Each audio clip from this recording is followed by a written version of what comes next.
Hello, I'm Trainer Lex again, and today this is the second video on fence installation, and my focus will be on fence testing. So we'll be showing how to do what we call earth resistance test for the grounding system, testing for continuity for the wire strands, as well as testing for functionality on if you want to be sure if your fence live is working.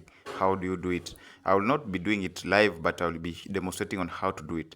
So I'll take you through the steps here. It is a temporary fence, ground fence. I'm doing it practical with my trainees here. As I said, I also train and I train my trainees to do it in very ways. So here we're going to install a temporary fence that will be unmounted later.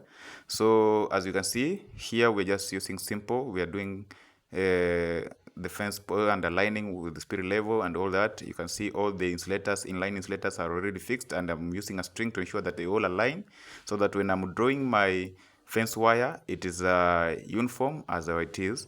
This one now we are using how to terminate or how to tie our strainer, the one that has to be at the end post. Then before you run it through the inline strainer. So this strainer is one of the insulators. You can also use a tensioner or a tensioner insulator, which has its flexibility of adjusting whenever the tension increases or reduces. That's how it is. So as you can see, that's how it's done. Tying it to the end, you have to ensure that your work also looks better and looks aesthetic, beautiful as it is. So they are running it. These steps have been already covered in a previous video on fence installation. If you're not familiar on how to do the mounting of insulators on the perforated aluminium fence post, you can do it. You can see the video and it will be helpful in that manner. So here I'll be just taking you on how to carry out a very important part of it. So once you're done, let's assume this is our fence now, it's already done. The video is shot at the evening, about 7 p.m. So we are going to carry out an earth resistance test. First, let's do what we call the continuity. We are just testing if it's continuous, if our looping has been done correctly, the vertical and the horizontal looping, to ensure that strands are running. And you can see the multimeter, the resistance is at below 1 ohm. That one is it.